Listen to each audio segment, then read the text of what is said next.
ইসরায়েলের আবাসিক ভবন গুড়িয়ে দিল ইরান।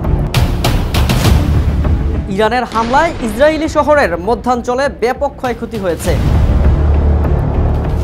দখলদার ইসরায়েলকে রক্ষা করে ভোরে আরেক দফা মিসাইল হামলা চালিয়েছে। জানা গেছে বেশ কয়েকটি মিসাইল দখলদারদের বাণিজ্যিক রাজধানী তেল আবিব সহ অন্যান্য জায়গায় আঘাত হেনেছে। সামাজিক মাধ্যমে প্রকাশিত কয়েকটি ভিডিওতে দেখা গেছে হামলায় একটি ভবন আংশিক বিধ্বস্ত হয়েছে। এছাড়াও অনেক গাড়ি দুমড়ে মুচড়ে গেছে।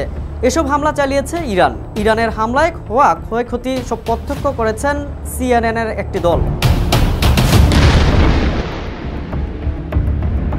প্রতিবেদনে জানানো হয়, আগে স্থানীয় সময় রাত 2:30টার দিকে ইরানি ক্ষেপণাস্ত্রের ঝাঁক ইসরায়েলের বাত ইয়াম শহরে আঘাত হানে।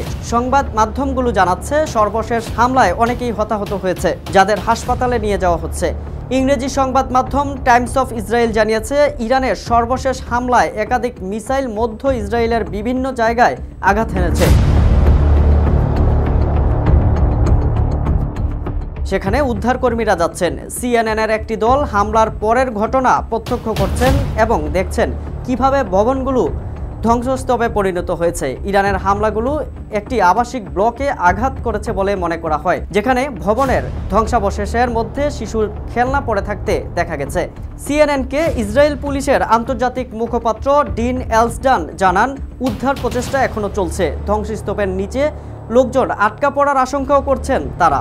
এলসডান আরও বলেন, এটি আমাদের বেসামরিক জনগোষ্ঠীকে লক্ষ্য করে আরও একটি রকেট হামলার ফলাফল।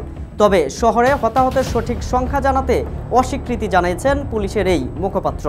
তবে বলেছেন যে অনেকে আহত হয়েছেন এবং পুলিশ নিখোঁজ ব্যক্তিদের খুঁজে বের করার জন্য কাজ করছেন।